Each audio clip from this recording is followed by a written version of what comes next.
கர்த்தருடைய பரிசுத்தமான நாம மகிமைப்படுவதாக. ஆசீர்வாதமான ஒரு நல்ல காலை நேரத்திலேயும் அனுதினம் அண்ணா என்ற வேத தியானத்தினால் உங்களை சந்திப்பதில் மிகுந்த சந்தோஷம். இன்றைய நாள் ஆகஸ்ட் மாதம் 20ஆம் தேதி. இந்த நாளுக்கான வார்த்தை நீதிமொழிகள் 20:22. தீமைக்கு சரி கட்டுவேன் என்று சொல்லாதே, கர்த்தருக்கு காத்திரு, அவர் உன்னை ரட்சிப்பார். அழகான ஒரு வார்த்தை. மனிதர்கள் நமக்கு தீமை செய்கிறார் என்று வைத்துக் கொள்ளுங்கள். அவர்கள் செய்த தீமையைப் போல நானும் அவர்களுக்கு தீங்கு செய்வேன் என்று நாம் சொல்லக்கூடாதாம். காரணம், நியாய தீர்ப்பு கர்த்தருடையது. வேத வசனத்தின்படி சொல்லலாம், பழி வாங்குதல் எனக்குரியது.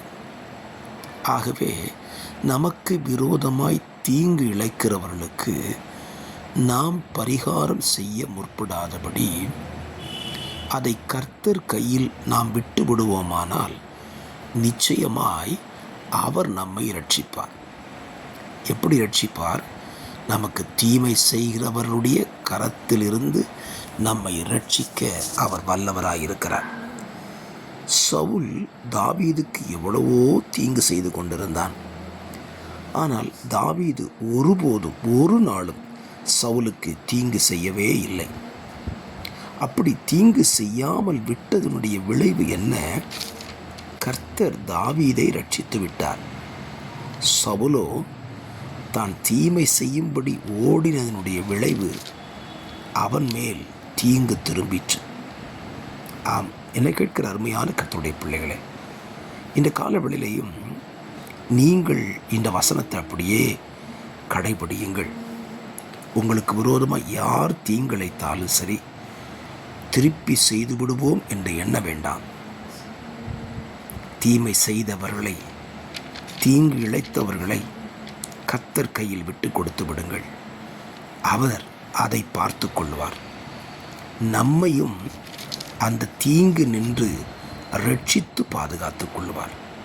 ஆகவே இந்த வார்த்தையை விசுவாசத்தோடு அறிக்கை செய்யுங்கள். கர்த்தருக்கு காத்திருங்கள், அவர் உங்களை ரட்சித்து பாதுகாத்து கொள்வார். பிதாவே, இந்த வசனத்தின்படி எங்கள் வாழ்க்கையில் வாழ இந்த நாளிலே கிருபை செய்வீராக.